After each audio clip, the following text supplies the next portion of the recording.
আমাকে এমন ভাবে মারছে আমার গালের মধ্যে এত জোরে জোরে মারছে আমার গাল, আমার চোখ ফুলে গেছে। মেরে আমার এখানে যে দেখেন দাগ, খামচি দাগ, হাতে দাগ, রক্ত বের করে ফেলছিল কালকে প্রথম সিনে। এবং সেইটা যখন মনিটরে এসে আমি যখন দাঁড়াইছিলাম তখন রিঙ্কু ভাইয়া এবং সেলিম ভাইয়া দুজনেই বলতেছিল যে তিশার কি হয়েছে, তোমার সাথে কি কোনো ঝামেলা আছে আগে, ও তোমাকে এভাবে মারলো কেন বা কি আসে বিষয়। আমি তখন আসলে এক পর্যায়ে আসলে আমি বলে দিছিলাম যে হ্যাঁ, এর আগে আমি যখন আসলে নাটকে মুশফিকুর ফারহানের সাথে কাজ করতাম অ্যাজ এ কো আর্টিস্ট হিসেবে, তখন তিশা আপু আমাকে একটু ফোন দিয়ে থ্রেট দিছিল যে হ্যাঁ ফারহানের সাথে কাজ করতে পারবা না। আমাকে না, আর অনেককে আসলে এরকম উনি ফোন দিয়ে থ্রেট দিছিল যে পায়েলকেও, কেয়া পায়েল, তারপর আরো অনেকে এরকম ফোন দিয়ে উনি থ্রেট দিছে যে কাজ করা যাবে না। তো আমি তখন বলছিলাম ওই সময়টা যে আপু কেন আমি কাজ করবো না, আমি তো আর্টিস্ট, আমি তো সবার সাথেই কাজ করবো, ফারহান ভাইয়ের সাথে কাজ করবো, জোবান ভাইয়ের সাথে কাজ করবো, সবার সাথে, ফারহান ভাইয়ের সাথে কেন কাজ করবো না, কি সমস্যা কি। তখন আমি আমার ফারহান আমার জামাই হয়, আমি তখন কিছু বলি না, আচ্ছা ঠিক আছে মনে হয় পার্সোনাল ওনাদের ব্যাপার হয়তো।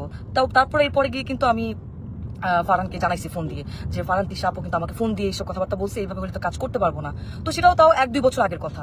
যাই হোক, উনি হয়তো ওই ক্ষোভ বা এই রাগ নিয়ে আসে কিনা আই ডোন্ট নো। আজকে আমার সব সিন শেষ, আমি লাস্ট সিন। তো ওই সিনের মধ্যে লেখা ছিল যে আমি গিয়ে তিশাপুকে, সিনের মধ্যে লেখা আমি গিয়ে তিশাপুকে চট দিব এবং চট দেওয়ার পর উনি এখান থেকে চলে যাবে, এটা সিনের মধ্যে লেখা। তো আমি টেকনিক্যালি, আমরা তো আর্টিস্ট, আমরা তো টেকনিক্যালি কিন্তু আসলে আর্টিস্টকে আমরা যদি কেউ কাউকে মারে বা আঘাত করে আমরা কিন্তু খুব সফটলি টেকনিক্যালি সেটা করি। তো আমি তিশা আপুকে খুব আস্তে করে গালের মধ্যে জাস্ট একটু গালে হাত লাগাইছি।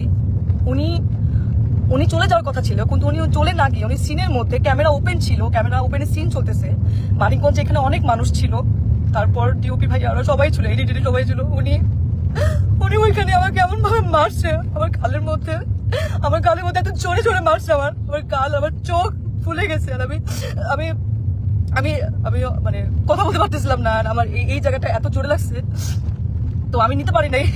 এন্ড উনি এটা ইন্টেনশনালি করছে এবং করার পর আমি বলছি আপু এটা কি করলেন, আপনি কেন মারলেন আমাকে, আপনার তো এটা সিনে ছিল না। এন্ড উনি আমাকে যা গালাগালি শুরু করছে, উনি জানি না আসলে উনি কিছু খাইছে কিনা, কারণ উনি গতকালকেও খুব উইয়ার্ড আচরণ করছে। গতকালকে উনি এরকম 40 মিনিট 50 মিনিট এরকম বাথরুমের মধ্যে আটকা থাকতো, কি খায় না খায় আমরা জানি না, মানে গায়ে থেকে গন্ধ আসে অ্যান্ড কেমন যেন পাগলের মতো অ্যাটিটিউড করতেছে। এখন উনি কি নেশা করছে কি নেশা করে না সেটাও আমি জানি না, কিন্তু কেমন যেন পাগলামির মতো আচরণ করছে অ্যান্ড এটা সবাই দেখতেছে। তো উনি আমাকে চড়ানোর পর আমি বললাম যে আপু আপনি কি করলেন, আপনি কেন মারলেন আমাকে এভাবে, সবাই তো দেখছে। তো উনি আমাকে বলে, আমি পরে ওনাকে বললাম যে আমি কিন্তু অ্যাক্টর সিকিউরিটিকে জানাবো আপু, আপনি যে আমার সাথে এটা করলেন এটা আপনি ঠিক করেন নাই, আপনি আমাকে এভাবে মারতে পারেন না।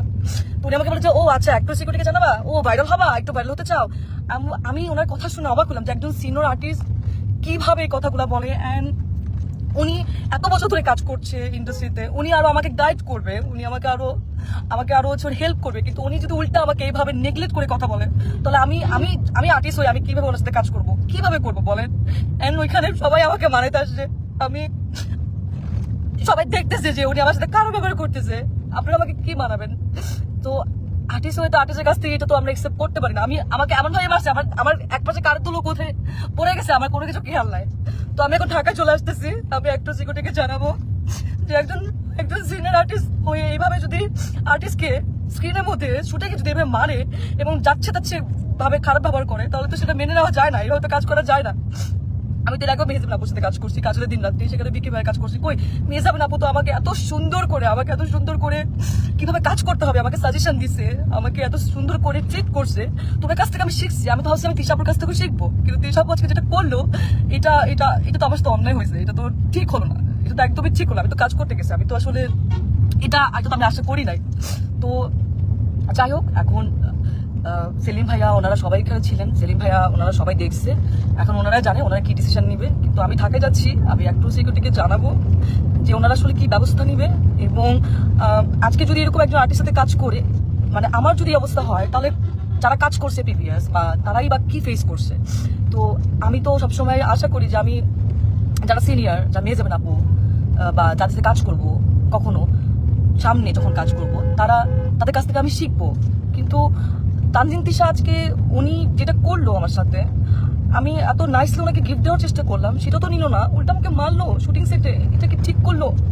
আপনি তো সিনেমা করছেন না, তানজিন তিশা তো সিনেমা করছে, তো একজন সিনেমা আর্টিস্ট, তার তো মনটা অনেক বড় হওয়ার কথা ছিল, সে তো আর আমাদেরকে শিখাবে, গাইড করবে, কিন্তু সে সবার সামনে আমাকে এভাবে মারলো।